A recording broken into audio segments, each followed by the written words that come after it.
ვისაუბრეთ ყურადღების დეფიციტის და ჰიპერაქტიურობის სინდრომის შესახებ, იგივე ADHD.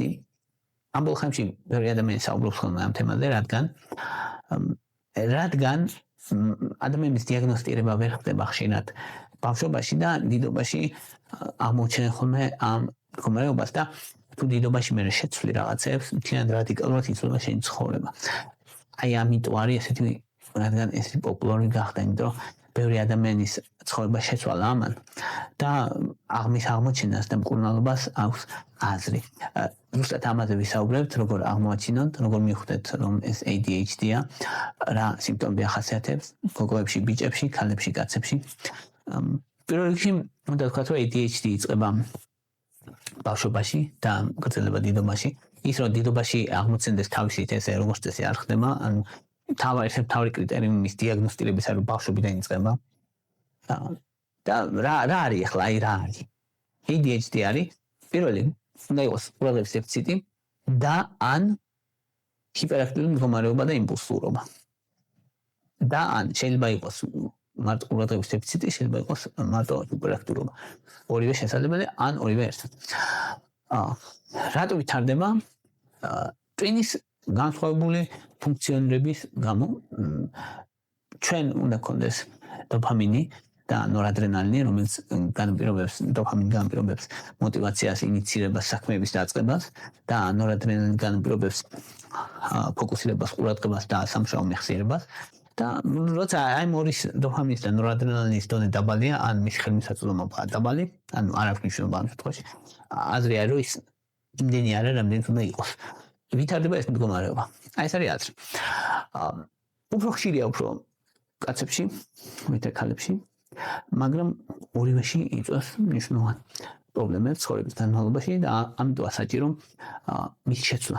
მაგალითისთვის, კაცების შემთხვევაში, კაცებსაც აქვთ ADHD, სამჯერ უფრო ხშირად კარგავენ სამსახურს, ვიდრე სხვა ადამიანები, უფრო განათლებას ვერ აღწევენ როგორც წესი, ვიდრე სხვა ადამიანები. უფრო ხშირად აქვთ ნარკომანია, ვიდრე სხვა ადამიანებს და ალკოჰოლიზმი, ლეგალური პრობლემები, ფინანსური პრობლემები და ვერ გეგმავენ რაღაცებს და გრძელვადიანად უფრო წარუმატებლები არიან, როგორც წესი, უფრო მეტად. თუმცა რა თქმა უნდა, არსებობენ გამონაკლისები. ქალებშიც იწვევს პრობლემებს, მაგალითად ADHD ქალებშიც აქვთ, მათ აქვთ ქრონიკული შფოთვა, ორჯერ უფრო ხშირი აქვს დეპრესიის რისკი, დაბალი თვით შეფასება, ემოციური კვება, კვებითი აშლილობები, ურთიერთობის პრობლემები, ურთიერთობაზე დამოკიდებულები რო არიან, ჩამოკიდებულები ადამიანზე ზედმეტად, არასტაბილური ურთიერთობები და დიაგნოზი ვერ ხდება ხოლმე ქალებში, იმიტომ რომ ქალები ხშირად ნიღბავენ თავის სიმპტომებს, ბავშვობის სიმპტომებს, ნიღბავენ ხოლმე კარგად წარმატებით და მერე დიდობაში 30-დან 40 წლამდე ხდება ძირითადად მის დიაგნოზი.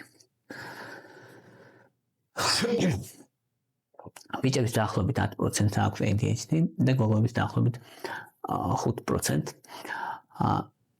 გოგონებში უმეტესად სიმპტომები არის უყურადღებობა და არა ჰიპერაქტიულობა. ანუ პირდაპირ არ ყვირის, ანუ გოგოების სიმპტომები პირდაპირ არ ყვირის, ამიტომ არის რომ ინტერნალიზებული სიმპტომები აქვს, მაგალითად შფოთვა. ხო, ანუ შფოთვა შეიძლება იყოს ADHD. ხო, და არა მაინც ჰიპერაქტიულობა. და ამიტომ არის რომ გოგონებში ადვილად ვერ ხდება ხოლმე. უმეტესად ADHD არის გენეტიკური, 70% არის გენეტიკური, თუმცა სხვა ფაქტორებსაც აქვს თავისი როლი, მაგალითად დედა თუ ჭარბწონიანია, დედას თუ დიაბეტი აქვს, თუ კი ბავშვი მცირე წონით დაიბადა, თუ კი ბავშვი ნაადრევად დაიბადა, თუ კი დედა ეწეოდა ორსულობაში, ისინი რისკ ფაქტორებია ყველაფერი ADHD-ს, მაგრამ ეს არ ნიშნავს, რომ ამათმა გამოიწვიოს, უბრალოდ ამათმა ხელი შეუწყეს ADHD-ს განვითარება. ხო, ეხლა რა შეასაქმე? დოფამინი დაბალი როა, ეს დოფამინი ძალიან მნიშვნელოვანია, მოკლედ ინიციირებისთვის, мотивაციისთვის, საქმის დაწყებისთვის და ფიზიკურად უჭირთ ამ ადამიანებს საქმის დაწყება. ეს ადამიანები არ არიან ზარმაცები, ანუ ხშირად არის ხოლმე, რომ აი ადამიანს ამბობენ, რომ ზარმაცი არ არის ეს ზარმაცი. უბრალოდ ძალიან უჭირს, რომ საქმე დაიწყოს, ფიზიკურად ძალიან უჭირს, იმიტომ რომ დოფამინი დაბალი აქვს და ეგ ძალიან დიდი პრობლემაა რეალურად. მაშინ როცა მაგალითად ნორადრენალინი როცა დაბალი, ყურადღების დეფიციტი აქვს, სამუშაო მეხსიერება არ აქვს ეფექტური ამ დროს ფოკუსირება უჭირს ადვილად იღლება ცუდად კონცენტრირდება ბავშვობაში როგორ იწყება როგორ ამოვიცნოთ ბავშვში ეს ADHD ბიჭებში როგორ ყურადღების დეფიციტი და ჰიპერაქტიულობა ორივე არის ხოლმე ბიჭებში ხშირად ანუ ყურადღებაა და სულ აქტიურად არის მოკლედ მუდმივად მოძრაობს მუდმივად სკამზე ესე მოძრაობს ქანაობს ფეხებს აბაკუნებს ავეჯზე მიძვრება და აი ამბობენ რომ არ ისვენებს ძალიან ცელქია ადამიანები ვერ ჩერდება ერთ ადგილას აწყვეტინებს ლაპარაკს და რომ დასჭი მაინც არ მოქმედებს ანუ ADHD-ია ანუ ეს არ არის მისი ბრალი ვერ ასრულებს დავალ ყველაფერი მოსაწყენი ეჩვენება დიდ დროს ვერ უთმობს რაღაცებს მაგრამ ახასიათებს ჰიპერფოკუსი ანუ უდიდეს ნაწილს ეს ბავშვებისაც ახასიათებს ჰიპერფოკუსი ნიშნავს რომ აი გინახიათ ალბათ ადამიანები რომლებიც წინის კითხვას 5 წუთს ვერ უდებენ გულს სამაგიეროდ შეუძლია რომ კომპიუტერში 10 საათი ითამაშოს ისე რომ თავი არ აწიოს ზევით ჰიპერფოკუსი იმიტომ რომ როცა თამაშობს თამაში უმეტესად არის უმეტესი იქვე მაშინვე აჯილდოებები რაღაცით ჯილდო შეიძლება იყოს გოლის გატანა შეიძლება იყოს მოწინააღმდეგის დამარცხება ან რაღაც ესეთი ან მანქანას გაასწარი ან ჯეტიაშვილაც გადმოაგდა ყველაფერი შეიძლება იყოს ის მომენტალური ჯილდო და იმ მომენტალური ჯილდოთ იმდენად წყალში кайფობს, დოფამინი გამოიყოფა, რომ მას ჰიპერფოკუსი აქვს, იქ არის ჩართული, ან იმ საქმით არის ბოლომდე ჩართული და ეგ არის მისთვის ცხოვრება იმ მომენტში, ამიტომ არ შეუძლია რომ ჰიპერფოკუსი კონდეს. საათობით რაღაცა აწყვეს, შეიძლება ლეგო აწყვეს, შეიძლება სათამაშო, შეიძლება კომპიუტერული თამაშები ითამაშოს, რაც აინტერესებს, მოკლედ თავია, რამე აინტერესებს, თუმცა სწავლა უჭირს ხოლმე როგორც წესი ესეთ ბავშვებს მიუხედავად იმისა, რომ ნორმალური ინტელექტი აქვს, ან შეიძლება ნორმაზე მაღალი ქონდეს და ემოციური დისრეგულაციაც აქვს, დისორგანიზება აქვს. კარგავენ წიგნებს, იმეებს, ამებს, ყველაფერს ავიწყდება, ხან ჩანთა ავიწყდება. აქვს სოციალური პრობლემების ურთიერთობა, უჭირთ ვერ ითმენენ რიგში, შემაწუხებლები არიან, უჭირთ თანატოლებთან ურთიერთობა ძილის პრობლემები აქვს და ხშირად არის ხოლმე რომ აი ადრე განსაკუთრებით რომ ამაზე ამბობდნენ რომ ეს პრობლემური ბავშვია ხო აი პრობლემური ბავშვია ესე და არის ADHD გოგონებში ცოტა განსხვავებულად არის ხოლმე საქმე მოკლედ გოგონებს უმეტესად ახასიათებთ უყურადღებობა ჰიპერაქტიურობის გარეშე აი შეიძლება იყურებოდეს პანჯარაში მაგალითად და იქ არ იყოს რა თავის ფიქრების სადღაც სხვაგან იყოს აი ესეთ დონის უყურადღება აი რიმის რო ეძახიან ანუ აი ფანტაზიორობს გეგონებ ოცნებობს და აქ არ არის აი ეგ არის ხოლმე და ოღონდ სხვას ხელს არ უშლიან როგორც წესი ფოკუსი ეკარგებათ ადვილად სხვა რაღაცაზე გადააქვს ისა ყურადღება ჭირდებათ გამუდმებით რომ აუხსნა იმისთვის რომ გაიგოს და აქვს პერფექციონიზმი, ფოთვები, შეიძლება საათები დაკარგოს ძალიან პატარა რაღაცების გასაკეთებლად გაუჭირდეს. შიში შეცდომების, ემოციურად მგრძნობიარები ადვილად ტირიან, დაბალი თვითშეფასება და შეიძლება ფიქრობს რომ ძალიან ზარმაცია ან სულელია და შეიძლება ცდილობს უფრო მეტს და მაინც არ გამოდის და მე საკუთარ თავს ადანაშაულებს ამაში რომ ეს მისი ბრალია. თუმცა ახასიათებთ შენი ღვაწ ან თავისი სიმპტომების ბაზავენ სხვა ადამიანებს, სხვა ბავშვების ქსელს აკოპირებენ და ჩანან როგორც წყალებში ნორმალურები, ანუ იქცევენ ისე როგორც სხვები და ამიტომ ინიღბება მათი სიმპტომები და ამიტომ არის რომ შეიძლება გინახიათ ესეთი ბავშვები, რომლებიც რაღაც ბავშვობაში მე აი კლასში ეგეთი კლასელები რო ყავს რაღაცნაირად გონია რომ თითქოს ამ ბავშვს არ აქვს უნარი რომ ისწავლოს. ნუ ძალიან კაი უნარი აქვს რომ ისწავლოს. უბრალოდ ADHD აქვს და შესაბამისი მოპყრობა ჭირდება. ეგ არის მნიშვნელოვანი, რაც ნუ ჩვენ დროს მით უმეტეს არ ხდებოდა ხოლმე. სოციალურადაც აქვს ხოლმე როგორც წესი სოციალური ურთიერთობების პრობლემები ესეთ. ბავშვებს ცნობილები არიან როგორც ზარმაცები, როგორც წესი. სახში არაორგანიზებული ოთახი ვერ ალაგებენ და ესე ავიწყდებათ, ქაოსი აქვთ და თავის წამოსახვებში იკარგებიან და ახლა აქ არ არიან, სადღაც იქ არიან, ფოთვითი სიმპტომები აქვთ, ქაოტურები არიან და ხშირად შეიძლება რომ აი მუცელი ტკიოდეს, ზედმეტად ღელავდეს რაღაცებზე, ხშირია ესეთი რაღაცები. და ამიტომა ზუსტად რომ ვინაიდან გოგონებს ეს ჰიპერაქტიულობა არ აქვს და სხვებს არ აწუხებენ, ამიტომ არის რომ მათი დიაგნოსტირება ხდება ხოლმე უფრო დიდ ასაკში, განსაკუთრებით თუ გოგონას აქვს მაღალი ინტელექტი, კარგად მიიღბავს მოკლედ და ამიტომ არის რომ რაც მეტი ინტელექტი აქვს, მოკლედ მით უფრო ნაკლებად ხილულია ეს სიმპტომები ბავშვობაში, მით უფრო კარგად მიიღბავს გოგონა ამას და ამიტომ რომ დიდობაში ხდება მისი დიაგნოსტირება. და ეხლა დიდებში რა არის ყველაზე მთავარი ნიშნები? კაცებში პროკრასტინაცია, მუდმივი პროკრასტინაცია, ანუ მუდმივად რაღაცას ისა ხვალემენი რა ქართველი კაცის ის რო არის რატომაც თითქოს ხრჩება შევეცდება რომ ქართული კაცების უმრავლესობას გვაქვს ეს ADHD რომ ანუ გავაკეთებ ოღონდ ხვალ, ხო? აი ეს არის კლასიკური ADHD.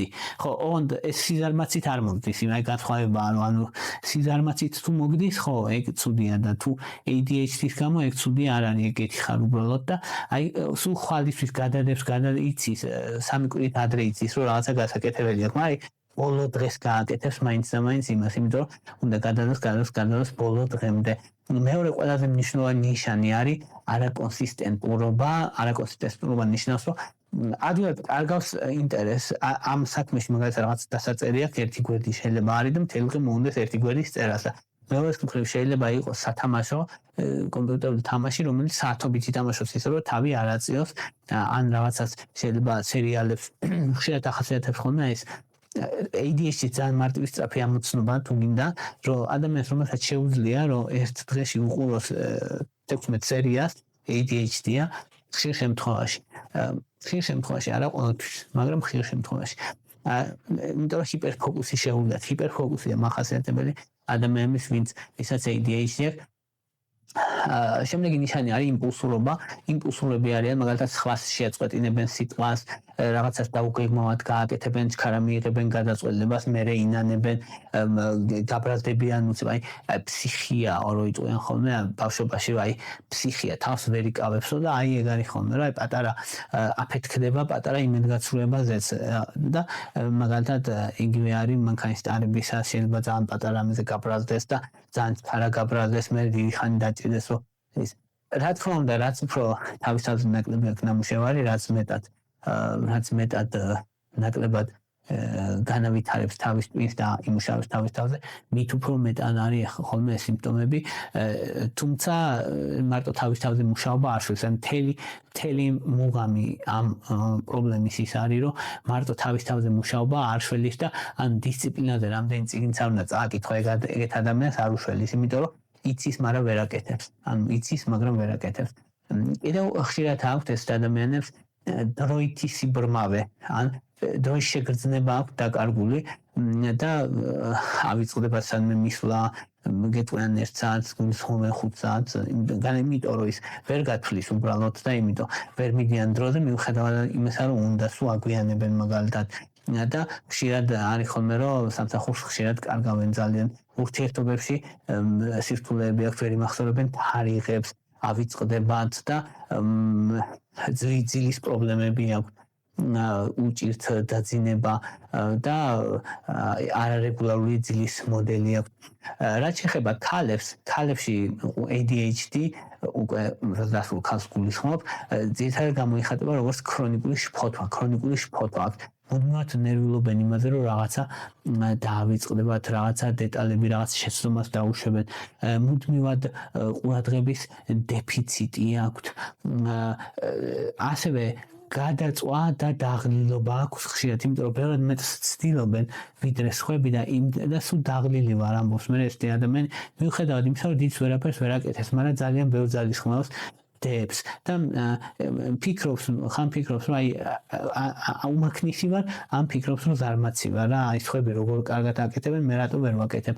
ემოციური დისრეგულაცია აქვს ხოლმე, ადვილად ტირიან, ხშირად ეცვლებათ ხასიათი და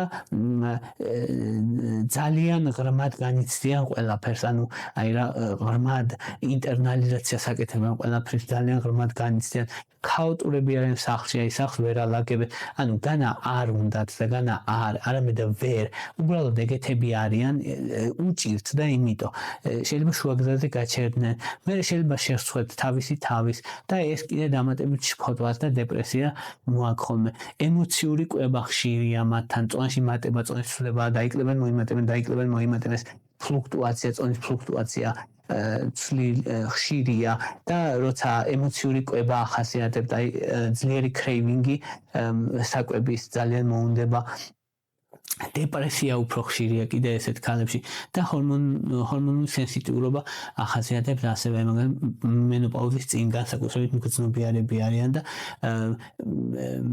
ასევე menstruაციის წინ განსაკუთრებით მგრძნობიარები არიან და პერიმენოპაუზალურ პერიოდში, კიდე მენოპაუზის მიმდებარე პერიოდში არიან მგრძნობიარეები, ემოციური სირთულეები ახასიათებთ, ურთიერთობებში სირთულეები ახასიათებთ, ან მიჯაჭვული ხდებიან ძალიან, ან პირიქით შეიძლება people pleasing-ს რო ეძახიან, ან სულ ასიამოვნოს ეგეთები ხდებიან, იმიტომ რომ ეშინიათ რომ მიატოვებენ, ხშირად რჩებიან არაჯანსაღ ურთიერთობებში, იმიტომ რომ შიში აქვთ იმისი რომ მიატოვებენ.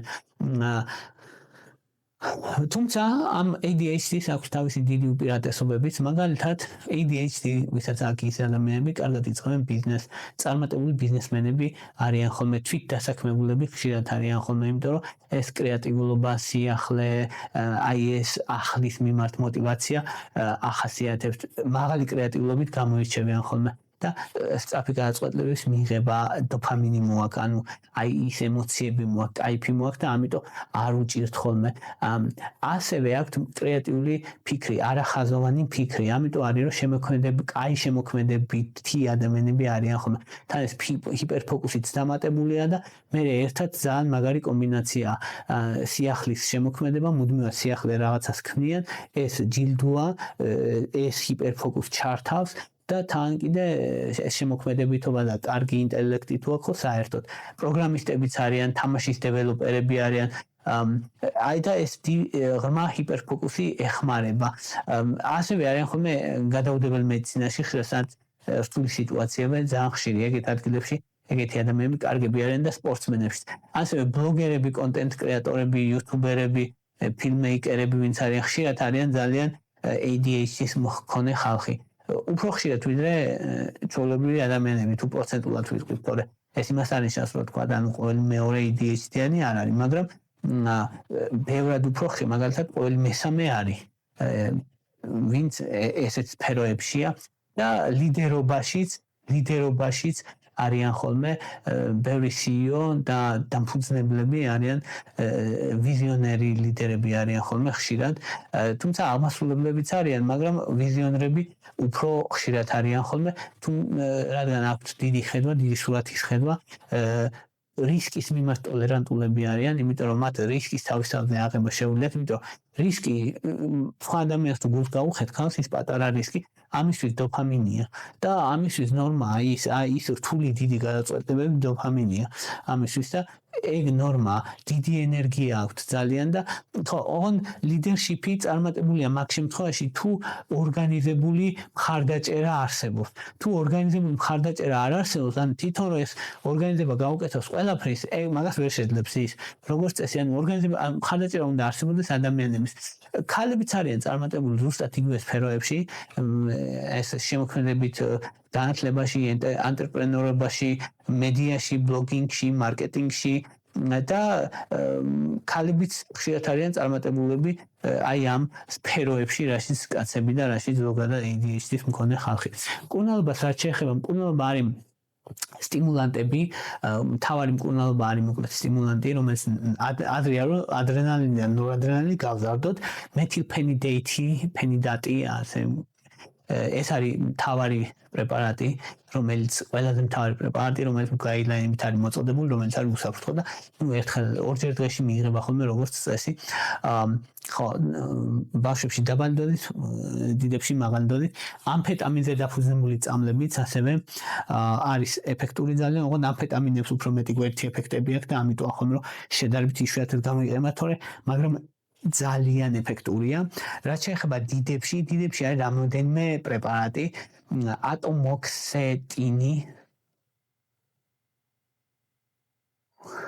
ატომოქსეტინი, არის რომელიც არასტიმულანტია და ნორადრენალინის უკუნდაცების ინჰიბიტორია და დოფამინის დონესაც ზრდის არაპირდაპირ და ნორადრენალინის ზრდის არის ეფექტური განსაკუთრებით იმ ადამიანებში სადაც ფოთო არის წარმოდგენილი და ხშირად არის ეს ქალებში და არ იწვევს დამოკიდებულებას და ზოგადად საკმაოდ უსაფრთხოა.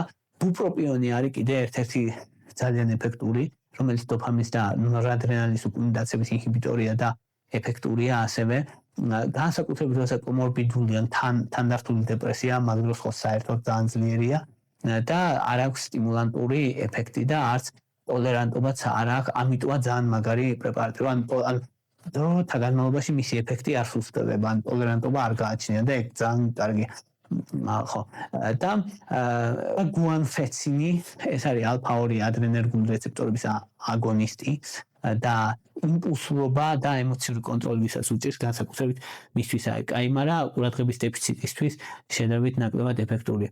რაც შეეხება საკვები დანამატებიდან პირდაპირ არ არსებობს ისეთი რაც პირდაპირ უმკურნალებს როდეოლა შედარებით რომელსაც აქვს სეროტონის, დოფამინის და ნორადრენალინის მომატების უნარი, თუმცა ეს არ არის სელექტიური, ან მაინც პრეფრონტალურ კორტექსში არ აკეთებს, ამას სადაც ჭირდება ADHD-ს ზოგადად ტვინში აკეთებს და სუსტად და ცოტა შეიძლება დაეხმაროს ზოგს ვერ ეხმარება და ზოგი საერთოდ ვერ გზნობს ეფექტს.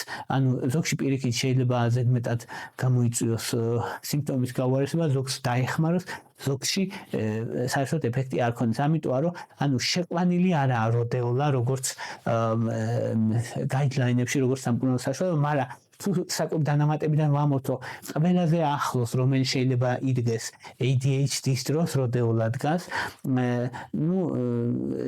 ზოგი შემთხვევაში შეიძლება უფრო ფოტო გამოიწვიოს ზოგი ადამიანის ინდივიდუალური რეაქცია აქვს, მაგრამ ზოგ ადამიანს შეიძლება ან როცადოს ადამიანმა შეიძლება მithumet საქართველოში სადაც ნაკლებად სტიმულანტებს და ამფეტამინებს ვინ მიყიდის ძალიან სპეციფიურ შემთხვევაში და სპეციფიური შესაძლებელია, მაგრამ ისე არა ხო და აი ამ შემთხვევაში და ესეთი ადამიანებისთვის შეიძლება როდეოლა მიმუშაოს, მით უმეტეს როდეოლა ძვირი არღეს და ისა იაფია და შეიძლება გატესტოს ადამიანმა მუშაობს, თუ არ იმუშაოს არ მიიღებს და ეგ იქნება. დაშავებით არაფერს არ დააჩავებს. ომეგა-3 ცხიმოვანი მჟავები ასევე, ანუ ომეგა-3-იც ეფექტურია რაღაც დონეზე. რა თქმა უნდა, სტიმულანტებით ეფექტი არ აქვს და ვერ ჩაანაცვლებს იმათ, მაგრამ ზოგადად უწყობს ნერვულ სისტემის მუშაობას, ხელს და ნერვული სისტემის რეგულაციას და ყურადღებას და ემოციურ რეგულაციას ეხმარება მოკლედ და ამითია მნიშვნელოვანი და წამლებს თუ არ ვიტყვით სხვა რამეები დიდად ვერ ეხმარება, მაგრამ აი პროკრასტინაციას, დროის მენეჯმენტს, საქმის ინიცირებას, ამას კოგნიტიური ბიჰევიორალური თერაპია ეხმარება რაღაც დონეზე, თუმცა დიდად არა, მაგრამ მაინც მნიშვნელოვანია მისი მხარე და რეგულარული აერობული ვარჯიშები არის ძალიან მნიშვნელოვანი, ვინც ბევრს ვარჯიშობს და ვინც რეგულარულად ვარჯიშობს, უკეთესად მართავს ADHD-ს. ბავშვებში მშობლების ტრენინგი და გაცნობიერება მნიშვნელოვანია, რომ გარემოთ შეუწყონ, ხელი შეუცვალონ გარემო და არა დასჯა.